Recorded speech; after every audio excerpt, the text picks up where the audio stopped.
or trying to see if like student perception of indoctrination within the AP African American Studies course. And I conducted my research at Little Rock Central High School, which of course is the historic site of the Little Rock Nine Glock 9. incident.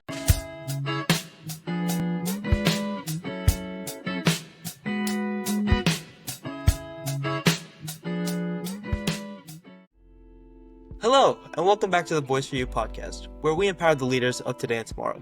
I'm your host, Jeshwant Vana. Today, I'm joined by a young leader in our community. He is a man of two distinct interests, both medicine and humanitarianism. With a mix of these two passions, he has served as a part of the Syrian Emergency Task Force, helping their mission of building democracy in Syria through advocacy and humanitarian issues. Not only has he worked for SETF, but he has also taken interest in education, serving on Senator John Bozeman's Congressional Youth Cabinet as the chair of education. His work has definitely not gone unnoticed, as he was awarded the Coca-Cola Scholarship in 2025. Bettering communities worldwide, as well as his own, he is Mr. Jack Krauss. How are you doing today, Jack? I'm well. Thank you for the astounding introduction, Josh. That was great. Thank you. You know, people, but yeah, people like you and everyone else, the rest of the Coke Scholars, definitely do deserve such a big introduction like that.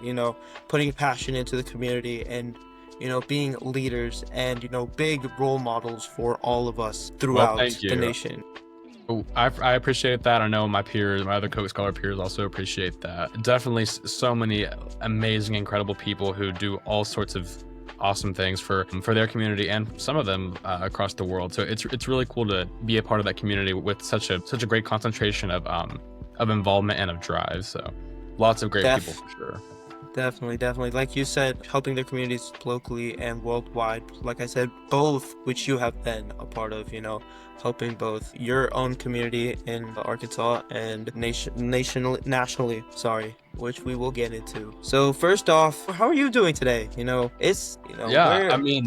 I'm doing great. I've been kind of on my break for a little bit after I graduated. My graduation was 2 Sundays ago. I've just kind of been chilling. I went to my cousin's graduation up in Indiana, and so I got to go to the Indy 500 race, which I've never been to before. I wasn't expecting much, but I actually loved it. It was a lot of fun. So I just got back from Indiana yesterday, and today I've just been doing laundry, kind of trying to clean up my room for my trip. It got kind of messy, so that's fair. I've been kind of chilling ever since graduation, but yeah.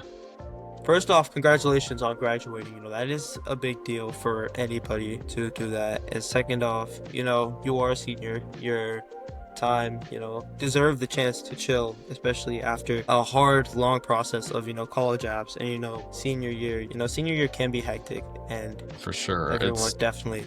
Yeah, that's kind of how I've justified my break, because like I'm not one that's used to kind of just like taking a couple weeks off, but I mean I think now is probably the best time to just take a break for a little bit. But yeah, definitely. Speaking of room cleaning, you were saying earlier, you gotta clean my room too. It's not easy to keep a room like tidy and stuff. No, not at all. It's so hard. But before we get into the interview, let me learn a little bit about you and let the audience learn a little bit about you. So tell me a little bit about yourself, your hobbies, your passions, and who you are as a person.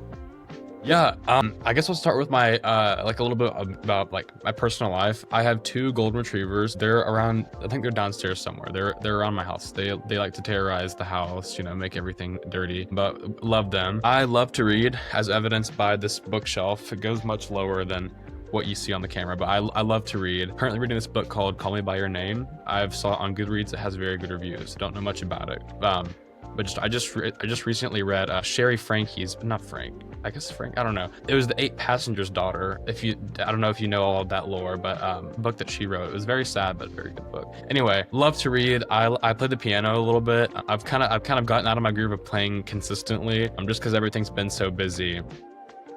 Yeah. But outside of like what I do for fun, I like to, one thing that I'm very passionate about is education. And so that's kind of why I decided to go into medicine, is because as a medical professional and as a scientist, you never stop learning. And so it's always a place where you can learn, and it's also always a place where you can pass on wisdom to other people. And so that's why I've kind of decided, I've spent a lot of my high school doing research with education, which we can get into later if we need to, but that's another long tangent story. But that's why I love education, is because it's like medicine allows you to learn so much, and it also allows you to pass on so much of what you've learned to the future. And so that's someday what I hope to do. Definitely. I'm a big dog person myself. I don't own any pets, but we usually dog sit for like family, friends, and stuff. We have a dog downstairs actually right now that we're dog sitting. Hella chill. Yeah. But your passion, your hobbies, your all that amazing. Your hobbies and passions what makes you human and different from everyone else. And the fact For that you've sure. taken so interest is very, very, very good. So obviously, before I get into my interviews, I like to ask a more lighthearted question, an icebreaker question. And Okay. I had a question written, but after what you just said, I'm gonna tailor it a little bit. So if you Okay. could sit down and hang out with any book character in any novel you've ever read, who would it be and why? Oh, okay. Any book character? I would say like, so not historical figure. Like you want like a fiction. Okay. If I Fictional. had to sit down with a fictional character, I I think it would have to be Hester Prynne from The Scarlet Letter. Yes. I think that would be such. I don't know. I don't know why her specifically. I just feel like that would be such an interesting conversation. I don't really know why. That was such an interesting conversation. Or maybe what might be even better is like what's that? Look, I think that's such a good question. I don't know. Oh, or one of the daughters from the A Poisonwood Bible. I don't know if you read that book or not. It's a very good book. It's about like a mission, like a family of missionaries that goes to the Belgian Congo. It's such a good book. I would want to sit down with one of the daughters because it kind of destroys their family. But anyway, both are two of my favorite books. I mean, I read those for lit, but yeah, Yes. that would be an interesting conversation. I guess I'm going to be having to read those too because I'm taking lit next year. So Oh yeah. I know I've heard of the Scarlet Letter because it is a Mm-hmm. pretty popular book. I'm pretty sure Hester Prynne is the main character that Mm-hmm. it centers around, and I'm pretty familiar with the plot, like kind of Yeah. like 75%. I've never read the book, but it's such a influential book in society Mm-hmm. that when you say the Scarlet Letter, it's just it pops up, but. For I'm sure. not really familiar with the second book that you said, but this shows your intellectuality. I don't even know if that's a word. I'll be so honest. Hey, I don't know But either. That's why I always read. It helps you with vocabulary for oh, sure. definitely. I need to hop on that for like more ACT practice and stuff. Because I mean, I have a good ACT score, but you can always bring it up. Somebody a little point or two. Definitely, Yeah. definitely. Oh, the one that just came, Victor Frankenstein from Frankenstein. That would be another one. No, actually, Yes. I would say the creature from Frankenstein might be even better. But anyway, that That's obviously I'm the not, creature. now you've got me thinking about that. I'm gonna think about that more. Like what characters I want to sit down with. Yeah. Obviously the creature technically is who we consider Frankenstein for the audience members because some people might think like, oh, what is the creature? Like Frankenstein is the creature. Victor Frankenstein is the creator of the creature. So Right. yeah, Yeah. yeah. Frankenstein's also played a massive, no, not even a small role, a massive role in Halloween, definitely. It is. It was Halloween like one of time. the first sci-fi novels. It I don't know if you was, can really yes. call it a sci-fi novel, but it was I want to say Mary Shelley is the daughter of Mary Mary Shelley. Wollstonecraft. I'm pretty sure. So I don't know. It's kind Oh, of yeah, cool. That book is so old, and to have a woman writer definitely, write that and become famous for it, that's something you don't hear of a lot in the definitely. 1820s, something like that. I don't remember exactly when it was written, but Obviously, both Shelleys were very influential in the writing scene, both Mary and for her sure. husband, with Yeah. Frankenstein. And I believe her husband was Percy Shelley? I think that sounds familiar. I haven't read a lot of his works. Yes, I I think know. he wrote a lot of short fiction, if I'm Yes, remembering because correctly. I'm in knowledgeable, and a big part of like Quiz Bowl knowledgeable is literature. So I've heard Mhm. of both Shelleys multiple times. Obviously, I've Yeah. asked one of my friends. They could probably list a whole a list this long with both of their works combined. Oh my Yeah. God, Yeah. like the grind for literature is real, dude. It's so real. Yes. Yeah. There are some literature tryhards for sure. I definitely do not consider myself one of them because I can be out literatured very quickly. Definitely, definitely. So obviously you are a senior and you have graduated and you have committed to college. So where have you committed to college, and what about that college, stuck out to you and made you want to commit there and apply there in general? Yeah, so I applied to a bunch of different places, but I ended up settling. I don't know if you can see it on Harvard. Um, so I ended up deciding Harvard was the place for me. Well, first I got in REA, and so that already, like, whenever I got my acceptance, I was like, ooh. But then I was like, okay, I'm gonna keep going. So I applied to Princeton and Yale, and also got in there those places. But then what stuck out to me of why like Harvard was really where I wanted to go was mainly just because of like the tenacity of the student body. And just what the university stands for itself. Like, as we see now, it's in the news almost every day, when in their battle with the Trump administration. So I'm glad, I'm more so proud to be a part of a university that's kind of taking the charge to stand up for higher education, in a time that it couldn't be more important now. And so I chose Harvard because, not only because like Boston is the highest concentration of biotechnology in the world, but also just because of what they stand for, and of their valiant effort to protect higher education. And that's something that I definitely would like to be a part of. Definitely, definitely. I've also been thinking about going to biomedical engineering, just like you committed to at Harvard. Yeah. So, that definitely opens my eyes to more. And obviously, there's probably some audience members who have been thinking about applying to that. Boston is, very, when it comes to top colleges, it's very concentrated. I was doing an interview with a student who committed to MIT. He was saying, like, there's MIT, Boston, BC, BU, Yeah.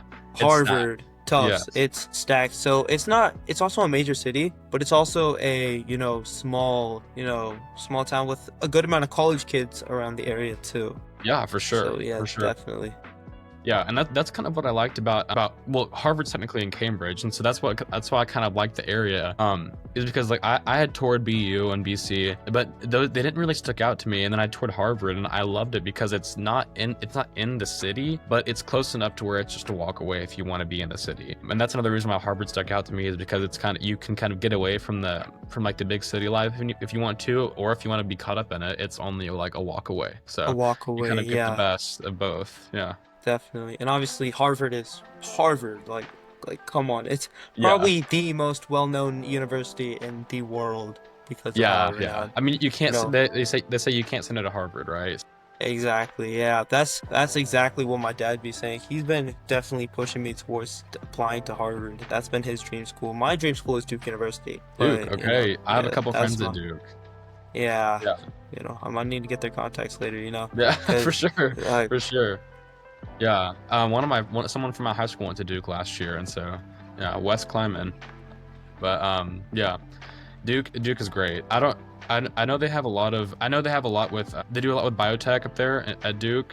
yes. But yeah, I know it's Biotech and biomedical. Yeah. Yeah, Obviously, for like sure. you said, Harvard's also very good for like Boston itself is just like good for biotech too. So, obviously as a rising senior, my brain has been triggered with, thinking about colleges now, especially with the short time crunch we have left. So do you want to do ED at Duke, or are you trying to do do you have a plan yet, or are you kind of just feeling it I'm out?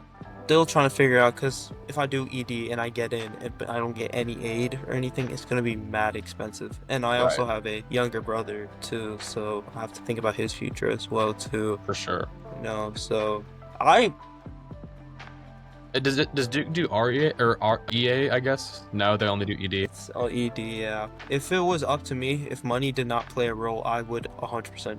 You would? Early research, Yeah. 100%. That's been my dream school since I was like in 6th grade. Like, Yeah. I remember Yeah. I was going through an old PowerPoint. Like 6th grade, it was like, what do you want to be and where do you want to go for college? I Yeah. said I wanted to be a zoologist, which changed over time because my mom said I have to stick my hand up a horse's butt. But I wanted to be a zoologist. That went to Duke University. So Nice. career path changed, school, it's still been the same. Yeah. And I'm also a big basketball guy too. Yeah. Oh my Yeah. gosh, Duke basketball. I mean, I'm a Hogs fan Amazing. personally. I am from Arkansas, but Duke basketball is tough. I can't lie. Yeah. It's Both programs are really tough. I'm pretty sure Yeah, I'm Arkansas hoping had a 5-star I forgot. I think they what did. I saw this in the news. I don't remember his name, but I think I know what you're talking about. I know that there were at least one or two that committed. Yeah. And I don't even follow basketball very closely. I just know that Arkansas is kind of good at basketball. So Yeah, I knew Duke was pretty good too, but I don't know. I know I'm more so into football. I don't get into basketball as much. Maybe I should. 'Cause I don't really definitely. think Harvard's very good at football. Arkansas legend Brandon Burlsworth, Right, yeah. with the documentary, tragic what happened, but Yeah. that movie is very inspiring. Yeah, it's a great movie. Yeah. Definitely. It's called Greater, I'm pretty sure. Yeah, Yes. Greater. Yes. Yes. Yeah, definitely. Yeah. So obviously, with a passion for humanitarian work and medical issues, you were able to do work with the Syrian Emergency Task Force. So Mhm. how did you get this opportunity to work with the task force in general?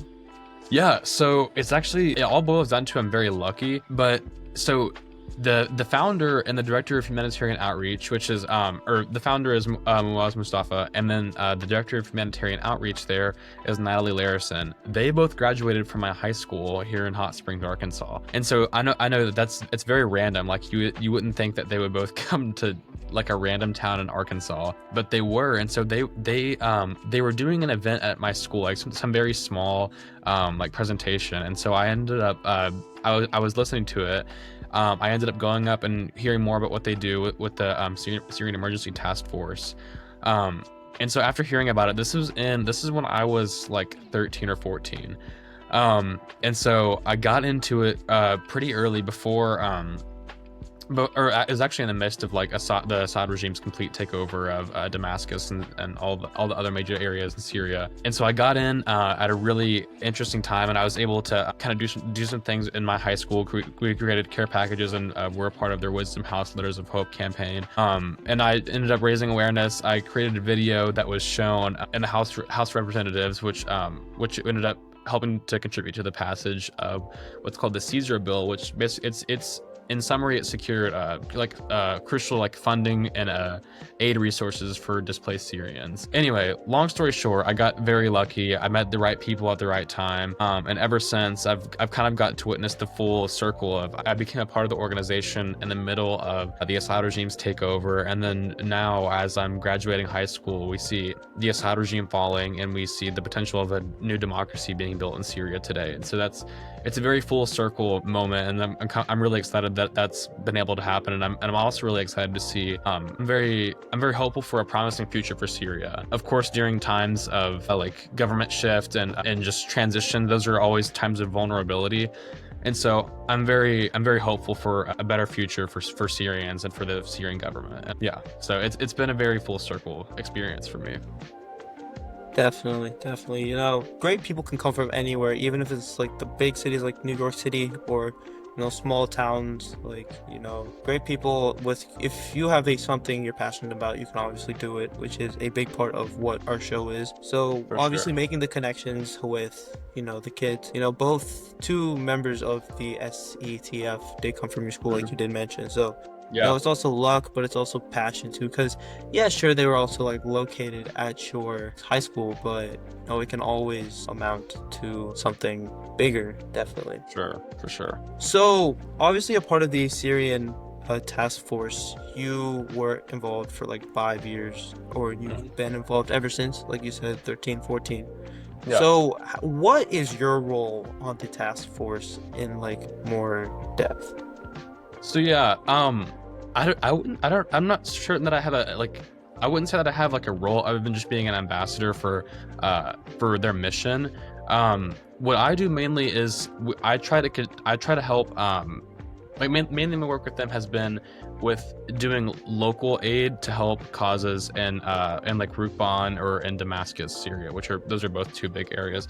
Rukban specifically was the site of a very large refugee camp, which has since been relocated because, of course, the Assad regime is no longer in Syria. But my role in the organization has mainly just been raising awareness locally and also spurring movements, like local movements, to contribute necessary humanitarian aid so that we can partner with the U.S. military and get crucial aid and resources to displaced Syrians. But so that's kind of I kind of work with the more humanitarian like outreach side, But there's also a big part of the task force that does lobbying in Congress for the to secure aid for them through like legislation. And so that it's I don't delve into as much as that side of it, but it's but I love keeping up with it and seeing all the great things they're doing right now. Of course, that side of it. Like the lobbying side is very active right now because of Very course active, you have yeah. they're trying to build US partnerships in Syria, and so it's very hectic over there, but I'm Yes, hoping that they'll have some good outcomes over there. definitely. Well, if they're trying to build these bonds with US and Syria, they're always gonna reach out to the nonprofits located in the US that push for that too. And SETF is definitely one of those strong bonds that helps with that. For sure. Yeah. So for 5 years, like you've mentioned, you've led awareness activities, foreign aid, and education efforts for displaced Syrians. So is there like any specific story which really stuck to you and helped you drive your passion for what you do in humanitarianism? Yeah. Let's see. If I had to think of a very specific like story, when I was 13, when I had just recently gotten involved with the Syrian Emergency Task Force, I put on an event called Day in the Life of a Syrian Emergency Task Force, or Day in the Life of a Syrian Child, sorry. And so with that was the first time, like, for where I live in Arkansas, the Syrian civil war was not something that was in the headlines all the time, because it's not something you ever Definitely. hear about. And to be frank, a lot of Arkansans don't care at all, and a lot of Americans don't care. And so Yeah. getting to put on that event, it basically walked my peers through stations of what it was like to be a Syrian child. And so a lot of them never realized like a lot of them never realized how well they have it here in the United States. And so it was kind of nice to see a lot of my peers grow in their empathy with respect to how others live in war-torn countries, and how they have fun, and how they grapple with such atrocities that have been committed, and to see their homes destroyed and their family members killed and imprisoned. It was very nice. That story specifically just kind of, it made me proud to see that my peers just growing in their empathy and their awareness on global issues. Definitely, definitely. Have you now obviously you saw your peers, but that have any like personal impact on you as in like driving your passion towards more Yeah, for in-depth sure. work? And that early experience is kind of what made me want to continue with the organization, and that's why I've been with it so long now, and that's why I hope to continue even after college if I can. Like, just that first experience, kind of, that's the reason why I'm still here with it. Definitely. Experiences is definitely what pushes humans to be better. It's obviously, after seeing this, you probably to have that new drive and new passion to make your world a better place, which is something every great leader should have, because, helping others is essentially what makes you a better person. So Sure. definitely. I agree. Def- Yeah. So, has this like experience with the humanitarian, like this SETF, did it open your eyes to like new career paths at all? Yeah, so with like the humanitarian, or with like the legislative and the humanitarian aid that the Syrian Emergency Task Force does, they also do, there's never been more of a need for medical aid in Syria. And so not like, this is a career I'd be interested in exploring more, but like they have like humanitarian physicians who do that full time, and that's a very dangerous job, but also that would just be such a rewarding opportunity. And so you have these physicians that train in the US or wherever it may be, and then they go and serve on humanitarian crises. And so with the Syrian Emergency Task Force has like lobbied to get more funding, so that way they can pay physicians to go and of course perform medical procedures on Syrians who are in desperate need of those kind of services. So yeah, humanitarian physicians, it's such an interesting job because you don't hear about it much, and it's not something that like us as Americans really hear about very much until we do some more digging and realize that that's absolutely a necessary career, and such a rewarding career at that as well. Definitely. So obviously you have a humanitarian side to you, but you are going for college for chemistry and biomedical engineering. So where did you get that, like interest in BME and the sciences side too? So what's kind of interesting is I've since changed my major, not too much, but I've changed it to chemical and physical biology with a concurrent master's in chemistry. Very adjacent majors. But the whole reason for those two majors is because as like in high school, I loved AP Chem. It's like my favorite class ever. I've just always science has always resonated well with me. I'm a big math person. I've thought about doing a secondary in math at Harvard. But I don't know. We'll see Harvard if math is hard. we'll see. Yeah, we'll see if I can manage that. I don't know. But yes, science and math have always resonated with me. I've always done well on those subjects, and just like those two major, or well, I guess my major and then with the concurrent master, it's just kind of an opportunity for me to like do what I love and also meet all the pre-med prerequisites. So. Definitely, definitely. And do you plan on, like, in your future, like, obviously you're gonna go to med school and stuff, and you did mention humanitarian physician, but do you ever plan on, using, other than humanitarian physician, like, using what you have gained from the sciences and what you have seen with, like, the SCTF and, like, your humanitarian side and putting them into one? Yeah, it's like so not necessarily like putting them into one as like a physical like manifestation, but for me it's just kind of it's shown me like the opportunity of like just the power of empathy and of connected like having a personal connection, whether it be with patients or whoever you interact with. It's just doing the work that I do and kind of pursuing the sciences that's showed me that like, and no matter what, human connection and building empathy with people that's something that will take you very far. And no matter what like area no matter what area you do, like that's kind of an intersection of what both of those areas have kind of taught me, if that makes sense. Definitely, definitely. But not only do you have, the humanitarian side and your science side, but you also are you have a research side to you too, doing extensive research and collaborative research on ethnic and financial education. So where did this spark for education, come from? Yeah, so it all started my state legislature and I'm from Arkansas, of course. My state legislature passed a act called the Arkansas Learns Act. It's a whole acronym. It stands for like learning. I don't know. I don't really remember. If you would have asked me 2 years ago, I would have remembered. But so basically, what the Learns Act did is it defined indoctrination. It's like one of the first times in law that we see a government trying to codify what like a vocabulary word. So that was interesting to me. And so after they like legally defined what indoctrination means in the state of Arkansas, I was like, okay, it's kind of odd. Then I start seeing classes that my school offers, including like AP US Government, AP Literature, and AP African American Studies become targeted.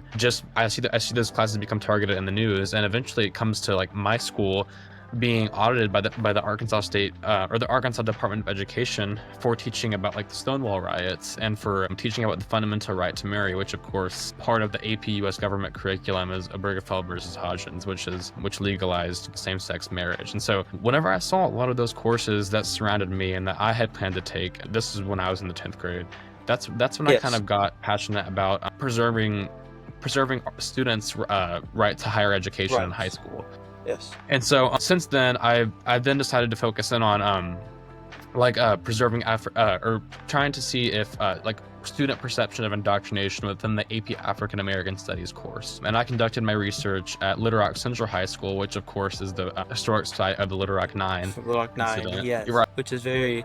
Yeah, yes. So it was a very interesting component because I was doing research at this school where has such a profound impact on history with African American and civil rights, and so to see Definitely.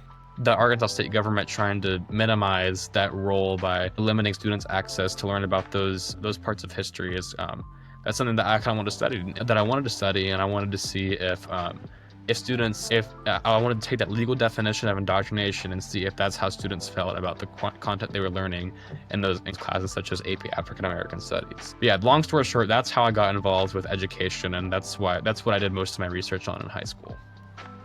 Definitely. Obviously, it's not just Arkansas. I remember like last year in Florida, they banned AP Psychology because of what they teach in the course. And maybe that was why, because I know AP Psychology changed its coursework completely from like 9 units to like 5 units, and cutting a lot of major stuff out. Maybe that played a major role. But the U.S. government, it's in our First Amendment, right to speech and right to freedom and right to learn about stuff even if you're against it. So definitely the work, especially what makes it coincidental with your work, is at Little Rock High School, which is the when you say African American civil rights and you say high school, that is the high school you think of. Right. Like, it has such a profound, it was the major role in playing in civil rights, especially because African American students going to the same school as white students, that was the first school to ever do that, especially well, not the first school, but like the first school in the South. One of the first.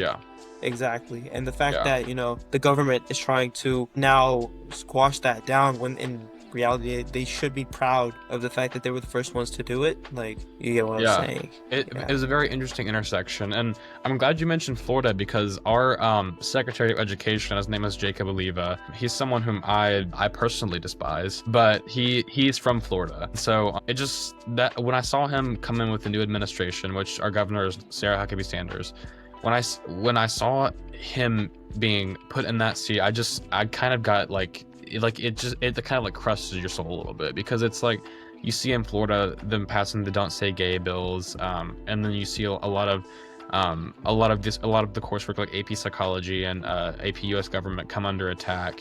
And so to see like the architects of those bills come in and infiltrate my state government is kind of also what made me just be like something needs to be done about this. And I was fortunate enough to use Senator Bozeman's Congressional Youth Cabinet to kind of raise concerns about that at the state government level. Definitely. And when you say Secretary of Education, just for clarification, that is the Secretary of Education for the Arkansas.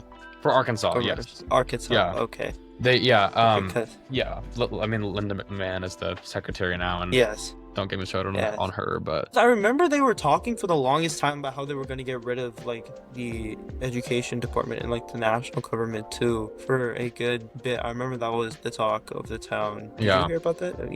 Yeah, I mean, it was blocked by a federal judge, so thankfully, hopefully we continue. I mean, this thing, it's like state governments like Arkansas specifically, we are like, I think it's around like 33% of our education funds come from the federal Department of Education. And so many people don't understand that what students learn in high school is up to the states.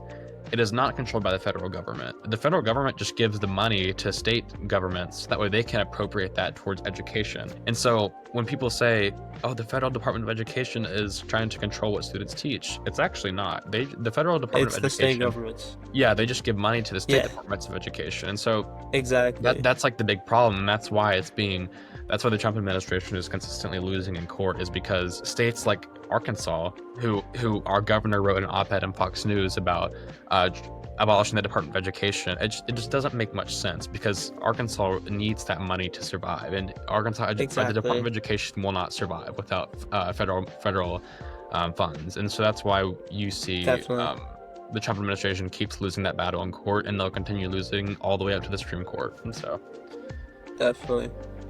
I remember I was doing an AP Lang, they have practice exams, and one of the synthesis practice exams, you took AP Lang, I'm assuming. I did, I took it last year. Yes, one of the AP synthesis practice exams that we did was, the effects on STEM and more STEM in schools and like libraries. Like one was about STEM, pushing I feel STEM like I remember that schools. prompt. That sounds our very prompt familiar. Our prompt this year was on space debris. Oh, what? That's so weird.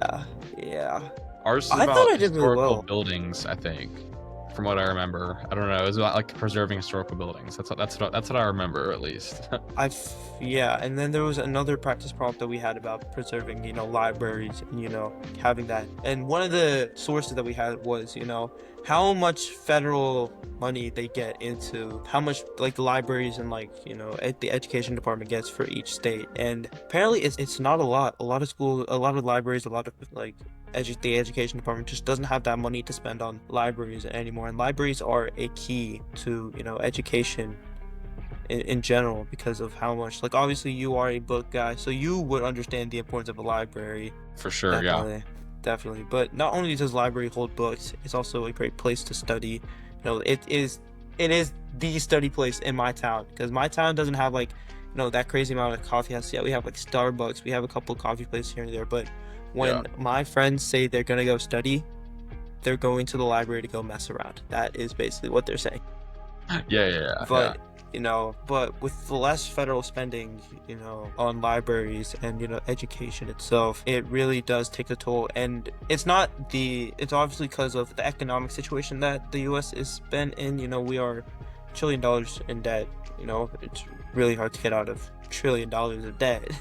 Yeah. So they have to cut down somewhere, and they've decided to take it on to education, which is low-key not a good idea. Sorry, it's not a good idea, because that's what builds the base for the rest of the departments. Because if you're not educated, then and that's just the thing. It's like where they're cutting funds. Like, yes, we have trillions of dollars, and even it's like not even in money. It's more so in like tied up in bonds and like trade deals that aren't necessarily monetary, but are like that you can attribute a monetary value to it. And so it's just like, trying to cut education is definitely not the way to go, especially with how many Americans lack understanding about how the federal government works and about how the federal Department of Education supports other state departments. Like, it's just, education is definitely a place that needs to be funded times 10, especially in times like now. Definitely. So obviously, like you have mentioned, you did work with Senator Bozeman. Bozeman, is that how you pronounce it? Bozeman, yeah. Bozeman, yes. But before I get into that, you did touch up on, the research that you did. But specifically, what was that research about? Was it like just like on Arkansas, like state level, or did you do research on a national level, or how did that work? Yeah, so my research, because I used the definition of indoctrination that is defined by the Arkansas State Legislature, my research is only representative of Arkansas, and so that's kind of what I talked about, like, and when I was discussing like the limitations of my study and implications, is that it's of course only Arkansas. But it was in Arkansas, and it was specifically about like how students perceive it, or whether or not students perceive the coursework to be indoctrinatory or not. And so the method that I used was called a comparative mean analysis. That's not like a commonly used like study, and you probably won't see that defined in any like stats textbooks, but it was a mixed method study that it used indirect questioning, which it was a study done by Minson and Amham. I doubt you've read anything from them. They're just two pedagogical researchers. I want to say from Texas. I'm not really sure though. Basically, it all boiled down to it was an indirect questioning survey, which kind of determined if students, in accordance with the Arkansas Learns Act definition of indoctrination, if students perceive their coursework to be indoctrinatory or not.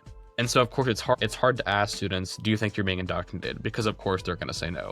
And so that's why you have to use these methods employed by other pedagogical researchers who do this for a living. And so that's why I decided to go with like a comparative mean analysis with indirect questioning, so that way you can kind of see, get a more fair look out.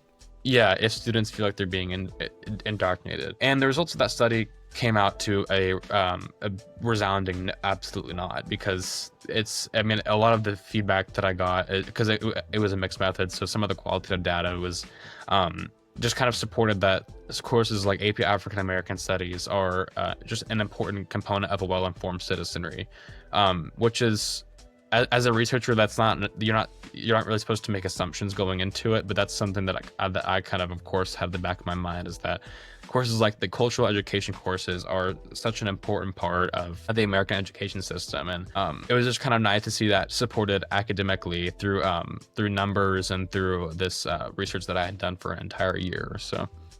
But yeah, that's kind of the short version of my research. Definitely. And obviously with this passion for the education system and your thoughts on all of it, you were able to begin working with U.S. Senator John Bozeman as a part of the Congressional Youth Cabinet for his team. So how did you get this opportunity of working underneath Senator John Bozeman and his team? Yeah, so every year they have an application on his website, and so my high school counselor sent it to me, and she was like, we've never had anybody do this before from our school, but it looks like something you might be interested in. And by that point, I had already started my research, and so I was like, this might be a good It works opportunity. hands in hand. Yeah, I was like, it might be a good opportunity for me to collaborate with some of the other great minds in the state of Arkansas, but also to kind of share my findings and kind of make those known to some of the lawmakers in our state. And so, not that I'm definitely not one to agree with all of what John Bozeman votes for, and I definitely do not. But it was very nice to see. It was very nice to kind of make Arkansas high school students' concerns aware and make them known to legislators that represent our state. Definitely. But yeah, in summary, it was an application, and I was fortunate enough to do it and then be elected to the chair of education, and once you're on the cabinet, they have like separate committees, and so I chose the education committee. Obviously, because of the work that you were doing with Right. your education research and stuff too, Mhm. which was Yeah. obviously going to be my next question. How big of a role do you think your research has played in getting this role on the committee and your ideas and what you've presented to the committee?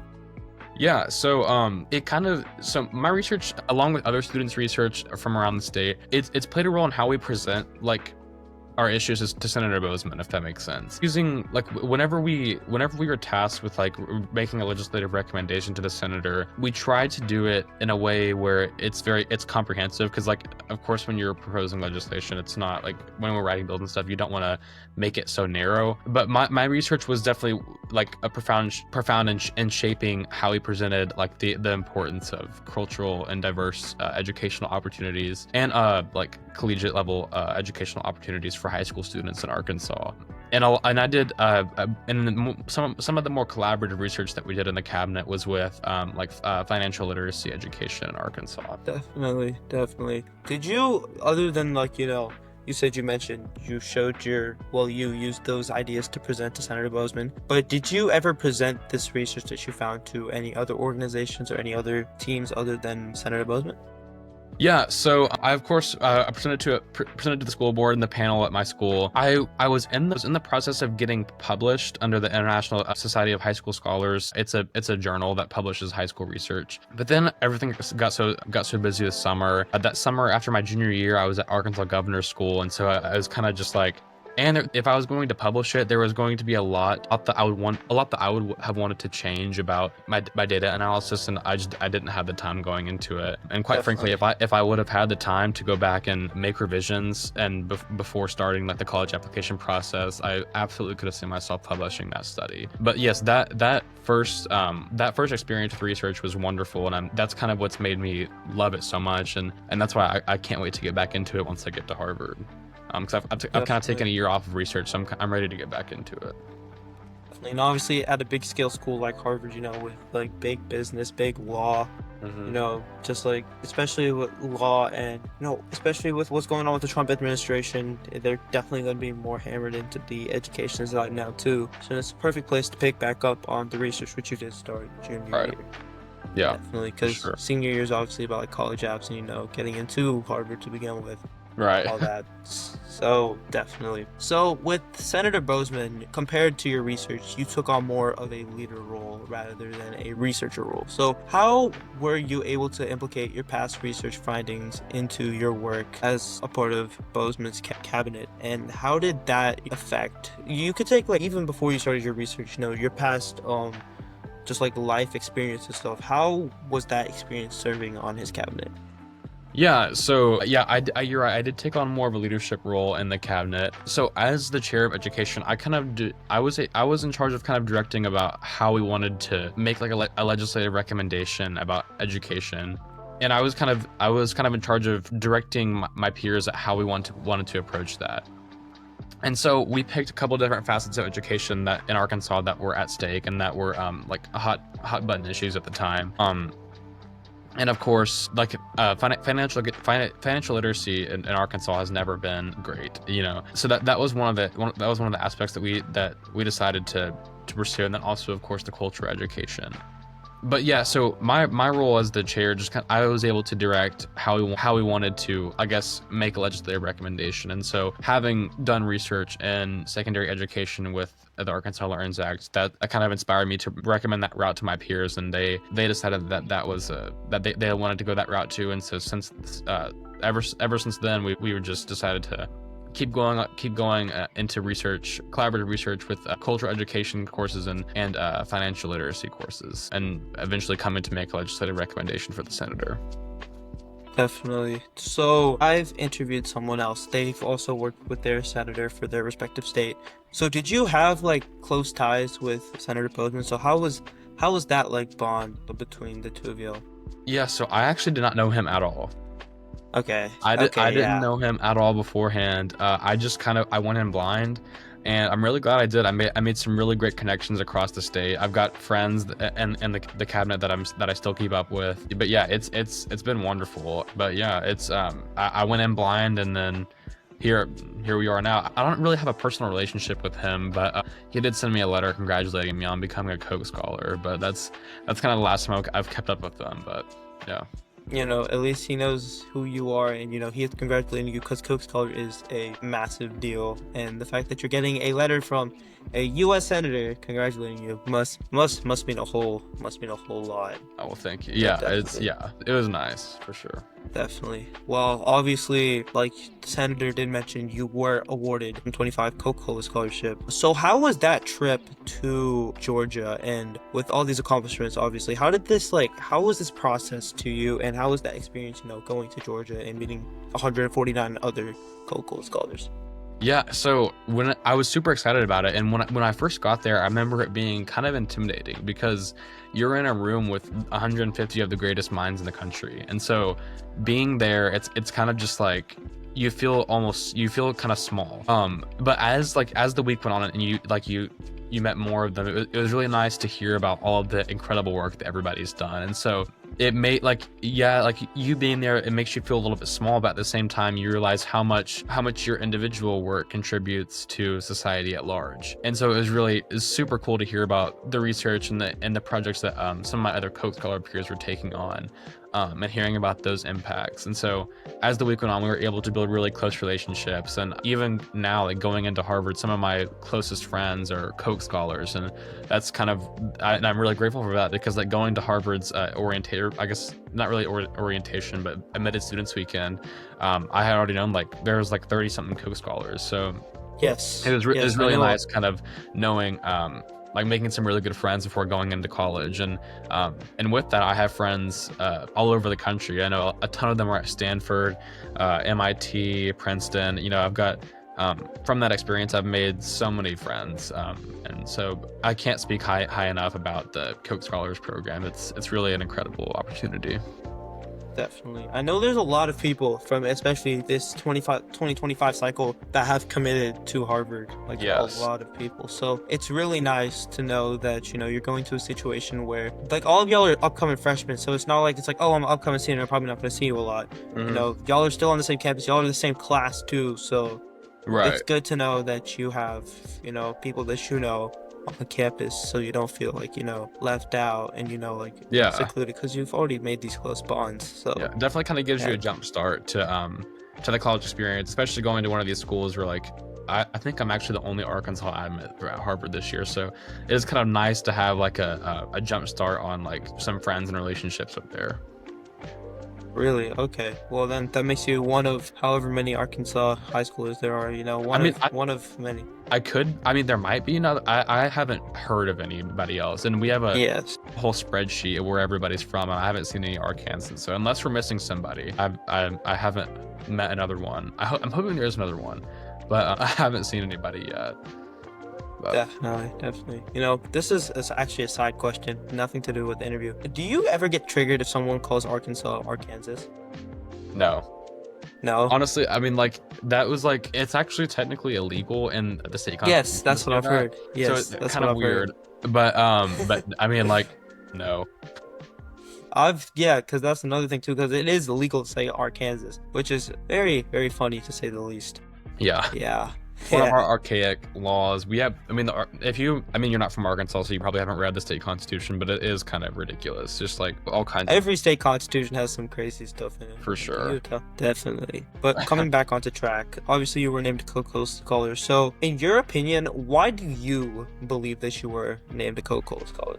Yeah, I mean, for me, I just think that the biggest thing that aligns with the Coke Scholars Foundation is just passion. I'm very passionate about what I take on, and a lot of the times that leads me to get tunnel vision with kind of focusing on one goal and then kind of shutting everything out. But passion is something that I think has gotten me where I am today. I think that's what resonates with the Coke Scholars Foundation, and I think that makes me fit in well with the community, as just kind of being super dedicated and passionate about what I do. And that's something that I believe will take you super far in life. And no matter whatever you're studying or whatever you decide to pursue, if you're passionate about it, you'll get things done, and you'll make great contributions to the field in which you study. So definitely passionate. Definitely. That's been something a lot of people have been saying too, you know. The reason that they're Coke Scholars is because they are passionate. They said it does sound a little cliche, but you know, it's not cliche at all. Like, passion is what drives anybody to be successful. If you're doing something that you don't love, you're not going to take it as far as something you do love to do genuinely. So, and it does sound a little cliche, but I promise you, if there's anybody out there who's trying to be a Coke Scholar, passion is what they're looking for. If you can demonstrate that you are passionate about each of your endeavors, and if you can demonstrate that you have a commitment to what you do, the Coke Scholars Foundation will see that instantly, and they'll be like those are the kind of people that they're looking for in their interviews and in their essay topics. So Definitely. It is kind of cliche, but I mean, I can't say it enough. It's just passion. Definitely. So obviously, with this show being about, you know, powering the leaders of today and tomorrow, and you being, you know, very successful, a very, very good example of a leader. Now, to round up this episode, what is some advice that you can give for students that are watching this, or just me, or anybody in general, about how to reach greatness and become leaders of their own community, just like you have with yours? Yeah. If I had to give some advice, I guess I would kind of I'll go off a little bit what I discussed in my valedictorian speech. If there was one thing that I had to say to those who are aspiring to do great things, is just never surrender your agency to make change happen. In times where it may not be easy to speak out, and in times where making the right choice isn't always the easiest choice, or if you're ever faced with a situation where things get difficult, or when it gets hard to keep doing something, if you can maintain your agency to change, to make change happen, and to see tangible change, that's what's going to make you that's what's going to make you successful. As long as you continue to I suppose just stay if you stay passionate, and if you keep your drive, I promise you anything's possible. And that sounds so cliche, but me, like Arkansan, I never thought that Harvard or Coke Scholars was going to be possible. But if you stay passionate, and if you become a change maker, your limits are essentially endless. I hear a lot of people say all the time is just that, like, whenever if I'm talking about politics, they're like, well, I'm one person. I can never make a difference. Yeah. That just really bothers me when people say that, because you never realize how much of a difference one person can make, or how much of a difference it makes for you to reserve your agency to make a change. And so if I had to just give one succinct advice, make sure that you're a change maker, and never surrender that power, because that's your ability to make change is what defines you. Is not defines you, but is kind of what separates you from those who necessarily don't decide to do that, or who aren't passionate about being change makers in the field. So stay passionate, reserve your ability to make change happen. Definitely. Passion, like we did just mention, is a change maker in any person, from being a follower to a leader. If you're not passionate about something, you're always going to stay a follower. But if you reach out, network, talk to people. If you didn't talk to people near the people that run SETF at your school, then maybe you didn't have that. And I'll talk about a personal experience of mine. If I didn't reach out to you and the rest of the Coke Scholars, I wouldn't be here, interviewing you today. So networking and having passion is definitely something that can take you super duper far. For sure, yeah.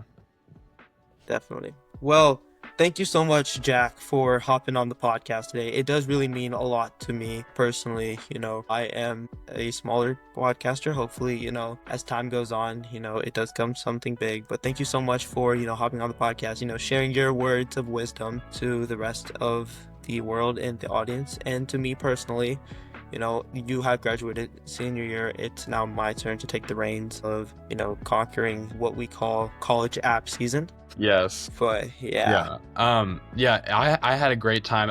Thank you so much for reaching out and for having me. It's been a great conversation, and I hope that you moving into college app season, it's a rough time, but when it's all said and done, you're going to be glad that you persevered through it. And in that, I wish you the absolute best of luck, because it's challenging. You'll get bogged down, but if you work hard, the results will definitely be fruitful. Definitely. Well, like I said, thank you so much, Jack, for hopping on the podcast today.